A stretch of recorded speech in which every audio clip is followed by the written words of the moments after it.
obviously it was Africa, something to do with Africa. I moved from London and didn't have a job straight away, and so I was applying to all kinds of jobs, and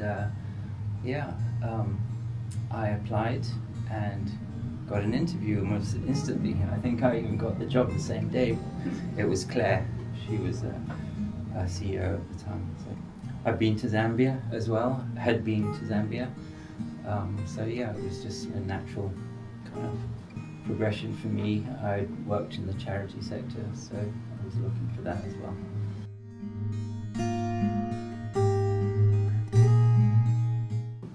The first village water trip to Zambia was in 2022, and it was all new to me. I was actually a comms officer at the time, and my goal was to, or my task was to take photographs and just visit the projects, and we did lots of traveling.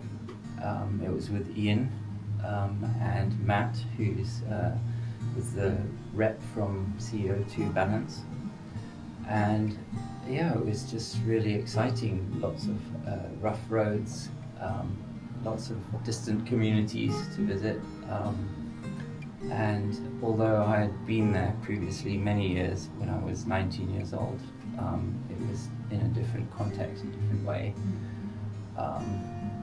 And I think I arrived and from the hotel made the mistake of walking from the hotel to the nearest shopping centre, and that's on a major highway, really hot, and lots of lorries and cars whizzing past. That was the first trip. Took loads of photographs.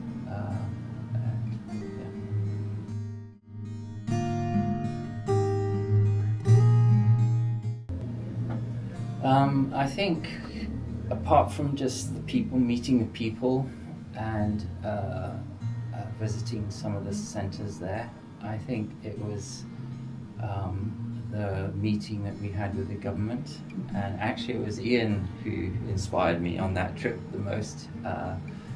He's our CEO, and he organised a kind of meeting with the government to discuss the district-wide plan. And it was just his ability to get things going, to manage a whole group of people, to get information out of people who weren't used to that kind of format and structure, and basically taught me everything I know about data at the time. So yeah, that was the most inspiring, I think.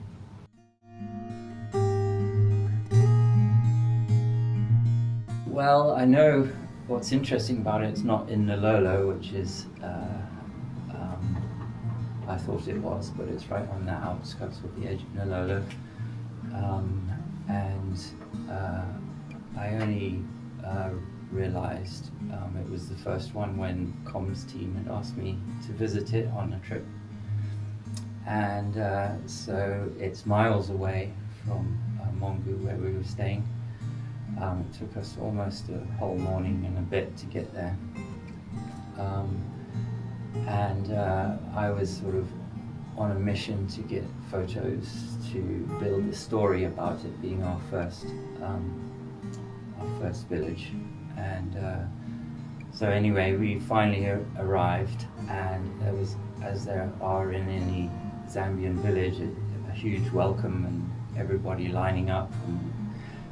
And they laid out seating for us and greeted us, and then we walked around the village, and this one old lady came out of her little hut with a photo that she had saved of the former owner, not owner, but the former founder of Village Water, David Dixon, and so it was all weathered photo, but she remembered, and I think we built up a little rapport with them over the years, and they kind of know who we are, and we just had a good laugh. I asked some of the women to carry buckets and to film them from the water point. They sort of gave me a grand tour of their village and all the kind of agricultural things they were doing, including little gardens that they had started with the water that they now had.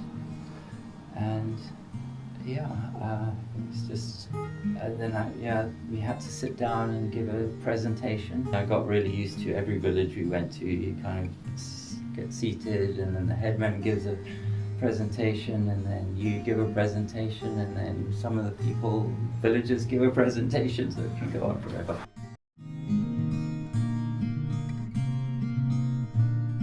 Yeah, I think the biggest one was probably our 2 million mark. So reaching, 2 million people. That was quite a big stat that we could broadcast around. That's a lot of people to have had some sort of contact with.